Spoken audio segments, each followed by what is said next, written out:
So, after the feedback to the last game, I guess Konami went back to their original style of Castlevania, and while I did kind of like the RPG-like elements, this was a welcome change of pace to go back to the first game. Plus, some new features were added. Now, because of this game, I had to cut this marathon short, cause, well...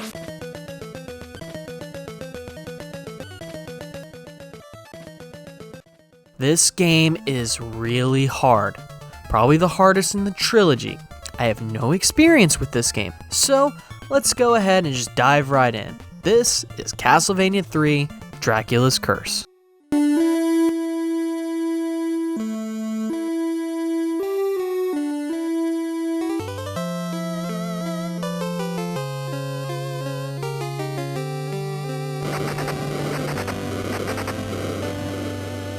So, story this time is you play as Trevor Belmont, an ancestor of Simon, making this a prequel sequel, and one of the earliest of the Belmont lineage. Again, this story isn't super detailed. Well, the opening is definitely an early NES translation from Japan, so to give you an idea, the people recruited the Belmont family to fight evil, but the church and the upper class feared the Belmonts and disbarred them and stripped them of their wealth. So Dracula walks up and is like, "Hey, I'm gonna wipe out all humanity!" And the church is like, "God will save us!" And Dracula obliterates their armies, and the church is like, So they find this handsome fellow. "Sorry, can I get my ale? It's just that I think I'm sobering up." And ask Trevor to go take care of Dracula's forces, which Trevor's responds with, "Yeah, okay."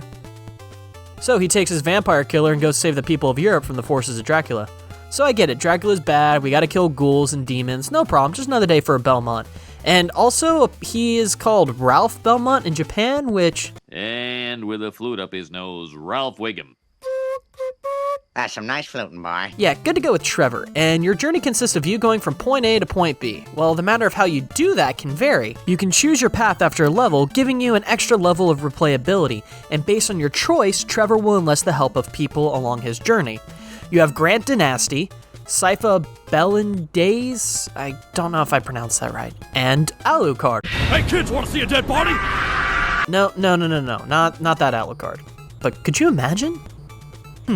So you have Grant, an acrobat who can climb on walls and jump high, and control his mid-air jump. You have no idea how much of a godsend this is. He can also use the same sub-weapons as Trevor.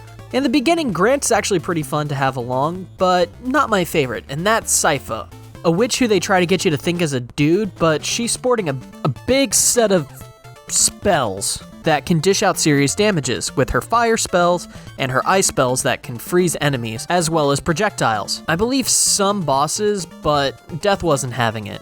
And she has my favorite attack of all, her big blue balls that go around and attack wildly. Oh, it's a lightning spell. I like the idea of sending blue balls towards my enemy. Finally, there is Alucard, Dracula's son. He'll be coming back in the series, but man, does he get some booty sleep because he must be getting some of that sip. In this incarnation of Alucard, he uses balls attacks like his dad, and he can turn into a bat and fly over BS platforming sections. His attacks aren't really that great, and thus he's not fun to play. Depending on your choices, you can run into these other characters, but you can choose to go solo or keep a partner. And you're limited to 2 at a time, which is fine. I'm sure it was a limitation, but you guys share a health bar, which is kind of annoying, but it's fine. My favorite route was with Sypha. I loved her wide variety of spells and made some of the boss fights a joke. This game has all the same problems as the original NES game, but it also has a problem of the level design with the stairs. You see, when you press up and the attack button, you use the sub-weapon. But if you're near the stairs, you go up the stairs, and when you have little room to attack, you can end up getting hit or dying because of these stairs, and for whatever reason, they made the difficulty higher for American audiences. Hence why I use the famous Help Me cheat to give me extra lives. The extra difficulty comes from the level design in this game. When you scroll up in this game, everything outside the black lines is now a death zone, which, if you're climbing up the stairs below, just doesn't exist. And when the game makes you go down, it'll scroll with you, unless the game is an auto-scrolling section, which these always bite in classic games. The point I'm making is that the rules in this game's universe are not consistent, and that's what bothers me the most.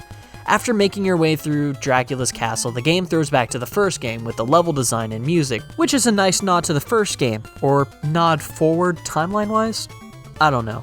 But at this point, you have to deal with the boss rush until you get to Dracula, and Dracula isn't too hard to figure out once you got the pattern down, and then you... Whoa. If you die at Dracula, you have to go back? In the Japanese version, that doesn't happen, so why the unnecessary handicap? And if you lose all your lives and have to continue, you have to do the entire level all over again? That's way too high of a punishment for something like that. Well, after 3 stages of Dracula, you beat the game and the castle crumbles based on who you had in your party. You get 1 of 4 endings. While this game does have its flaws, I didn't have a horrible time going through this. I'd say play the Japanese version of this game or a virtual console version, something with save states. A hardcore game for a hardcore player.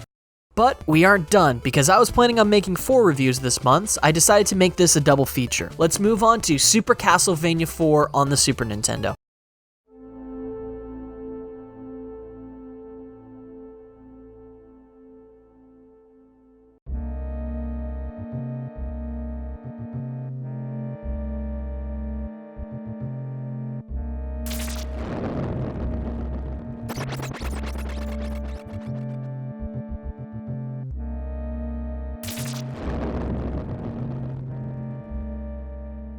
Now this game, besides what it says in the opening, is a remake of the first game, and Konami had a habit of remaking this first game for multiple platforms.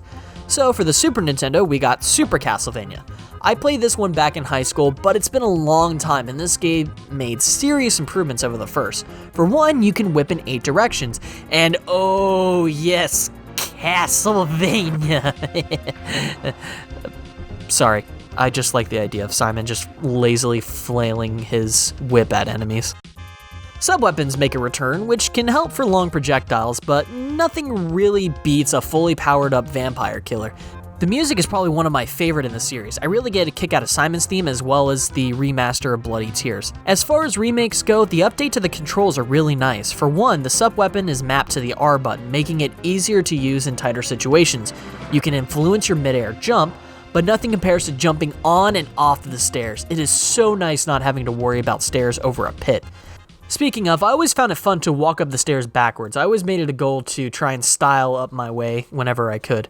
Simon can also whip these hooks and swing across them, which can make for some interesting level segments that I don't believe they utilize to the fullest, but what is here is welcome. With this remake, you're actually spending most of your time just getting to the castle, which adds for some interesting level design. With a bunch of new area, things are a little more visually appealing. Plus, when you get to the castle, there are some new level gimmicks, so that it's not a complete rehash. However, it wouldn't be a Castlevania game without some headaches like disappearing platforms, falling staircases, and the bosses. Bosses once again are back, but they are pretty easy compared to the first and third game, but the last boss rush before Dracula is what's going to make or break you. With only a handful of health pickups in between, you're going to get hurt between Bird Brain here, Death, and the Gargoyle. Although the Gargoyle is pretty easy, and you get used to seeing these 3 since these show up quite a bit throughout the Castlevania series. But if you get a game over, you reset at the beginning of the boss rush, and with Infinite Continues, you can keep going until you win. Now for the fight against Dracula, he doesn't have any secondary forms, and if you hit one of his attacks, he'll actually drop health. But when Dracula is below half health, Simon's theme kicks in, and it's so exhilarating. It's like the boss is almost dead and the hero's theme kicks in like the end of an anime fight or something. Oh, yeah, I did use the hidden power-up that's at the bottom of the staircase. It's nice considering when you die, they can put you back in fighting chance and doesn't have me going up and down the stairs grinding for candles. After final hitting Dracula, the game ends as the castle crumbles. This is probably one of my favorite of the classic series, but not my preferred one to go back to. I wanted to get to the next one, Castlevania Rondo of Blood, but I figured it'd be safer when I decided to marathon the next gen of Castlevania leading into the PS1 era of games. I'm sorry I wasn't able to get to this out in time, with life kind of making it messy and these 2 games taking a long time to beat, especially the third one. I'm definitely looking forward to coming back and looking at this series again with a proper marathon as opposed to being limited to just a month of. So, when we meet again, it'll be for Kingdom Hearts Right. Well, once again, thank you so much for watching, and I hope to see you again soon.